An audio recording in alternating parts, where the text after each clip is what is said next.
Lorry ഉടമ മനാഫ് ഭീഷണിപ്പെടുത്തിയതായി തടിമില്ലുടമ പരാതിപ്പെടുന്നു. കോഴിക്കോട് പൊക്കുന്ന് സ്വദേശി K V ശശിധരനാണ് പോലീസിനെ സമീപിച്ചത്.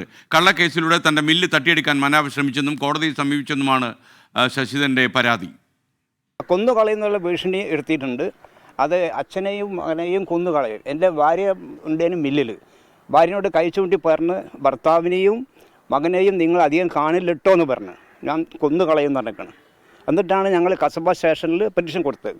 കള്ളക്കേസ് കൊടുക്കാൻ ശ്രമിച്ചത് അവൻ്റെ ബാപ്പൻ്റെ മുതലായിട്ടാണ് കള്ളക്കേസ് കൊടുത്തത്. അത് നാരകശ്ശേരിനോട് അവൻ്റെ ബാപ്പ വാക്കാൽ ഷെഡ് വാങ്ങിന്നിട്ടാണ് കേസ് കൊടുക്കുന്നത്. വാക്കാൽ എന്നാൽ പിന്നെ എല്ലാവരും വാക്കാൽ ഇങ്ങനെ ഷെഡ് കൊടുക്കുകയാണെങ്കിൽ രജിസ്റ്റർ ഓഫീസിൻ്റെ ആവശ്യമൊന്നും വരുന്നില്ലല്ലോ. രജിസ്റ്റർ ഓഫീസൊക്കെ അടയ്ക്കല്ല വാക്കാൽ കൊടുക്കുകയാണെങ്കിൽ. അപ്പോൾ നമ്മൾ റെക്കോർഡെല്ലാം നമ്മളത് ക്ലിയറാണ്. മില്ലിൻ്റെ യഥാർത്ഥ ഉടമ താനാണെന്നും തട്ടിപ്പിന് ശ്രമിക്കുന്നത് ശശിധരനാണെന്നും മനാഫ് പ്രതികരിച്ചു. അതിലെന്താന്ന് കഴിഞ്ഞാൽ അതിൻ്റെ മരമില്ലാണ്.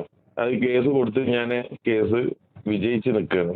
അപ്പോൾ അതിൻ്റെ ഉള്ളിൽ കയറി ഞാൻ ഇനി നടത്തിയിരുന്നത് ഈ സമയത്ത് ഓരാണ് ഇപ്പൊ കയറി കൂടിയിരിക്കുന്നത്. എന്റെ കയ്യിൽ എല്ലാ ഡോക്യുമെന്റ്സും ഉണ്ട്. ഞാനാണ് ഇപ്പൊ ഓരോ കയ്യിലാണ് അത് സ്ഥാപനമുള്ളത്. എന്റെ സ്ഥാപനത്തിൽ ഒരു 40 ലക്ഷം റുപ്യന്റെ മുകളിലുള്ള മരങ്ങൾ ഉണ്ടായതിനൊക്കെ എടുത്ത് വിറ്റ് തീർത്തു. എന്റെ കുറെ മരങ്ങൾ എടുത്തിട്ട് പുറത്തേക്ക് ബാക്കിലേക്ക് എറിഞ്ഞിരിക്കണ്. അതൊരു ചതി ചർച്ച തന്നെ. കോഴിക്കോട് നിന്ന് സമീർ സി മുഹമ്മദ് ചേരുന്നു. പറയൂ സമീർ.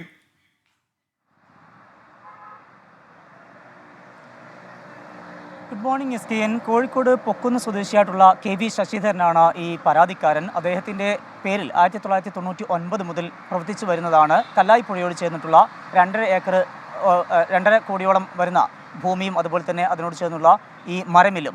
അതാണ് ഇപ്പോൾ മനാഫ് തട്ടിയെടുക്കാൻ ശ്രമിച്ചു എന്നുള്ള പരാതി വരുന്നത്. ആ പരാതിയുമായി ബന്ധപ്പെട്ട് നിയമ നടപടി തുടരുന്നു. അതിന് ഏറ്റവും ഒടുവിൽ കോഴിക്കോട് ജില്ലാ കോടതിയിൽ നിന്ന് ഒരു ഉത്തരവ് വന്നിരിക്കുന്നു. ആ ഉത്തരവ് പ്രകാരം ശശിധരനാണ് ഇതിൻ്റെ ഉടമ എന്നാണ് കണ്ടെത്തിയിരിക്കുന്നത്. അതിൻ്റെ ആധാരം ഉൾപ്പെടെയുള്ള കാര്യങ്ങളെല്ലാം തന്നെ കണ്ടെത്തിയിട്ടുണ്ട്. അതിൻ്റെ അടിസ്ഥാനത്തിലാണ് കോടതി അത്തരമൊരു വിധിയിലേക്ക് നീങ്ങുന്നത്. അത് ഇപ്പോൾ ഏതാനും വർഷങ്ങൾക്ക് മുമ്പ്, അതായത് 2022 ഇതിൻ്റെ താൽക്കാലിക നടത്തിപ്പിന് വേണ്ടിക്കൊണ്ട് മനാഫിനെ ഏൽപ്പിക്കുന്നത്. ആരോഗ്യ പ്രശ്നങ്ങളെ കാരണം മനാഫിനെ ഏൽപ്പിക്കുകയായിരുന്നു ശശിധരൻ. ആ പശ്ചാത്തലത്തിൽ പിന്നീട് അത് 11 മാസത്തേക്കാണ് അതിൻ്റെ കരാർ നൽകിയിരുന്നത്. ആ കരാർ കാലാവധി തീരുന്നതിന് തൊട്ട് മുമ്പായിക്കൊണ്ടാണ് പിന്നീട് ശശിധരനെതിരെ മനാഫ് കേസ് കൊടുത്തത്. അതിൽ ശശിധരൻ്റെ മകനെതിരെയും കേസുണ്ട്. അത്തരത്തിൽ നടപടിയുമായി മുന്നോട്ട് പോവുകയും അതിന് ഏറ്റവും ഒടുവിലാണ് ഇപ്പോൾ ജില്ലാ കോടതി ഇത് മനാഫിൻ്റേതല്ല, ഇത് ശശിധരൻ്റേതാണ് എന്ന് കണ്ടെത്തുകയും ചെയ്തത്. അതിന് പിറകെയാണ് പിന്നീട് കൊന്നുകളയുമെന്ന് ശശിധരനെയും മകനെയും ഭീഷണിപ്പെടുത്തിയതുമായി ബന്ധപ്പെട്ട മറ്റൊരു പരാതി ഉണ്ടായിരിക്കുന്നത്. ആ പരാതിയിൽ ഇപ്പോൾ കോഴിക്കോട് സിറ്റി കമ്മീഷണർക്കാണ് പരാതി നൽകിയിരിക്കുന്നത്. സമീർ സി മുഹമ്മദാണ് വിവരങ്ങൾ നൽകിയത്.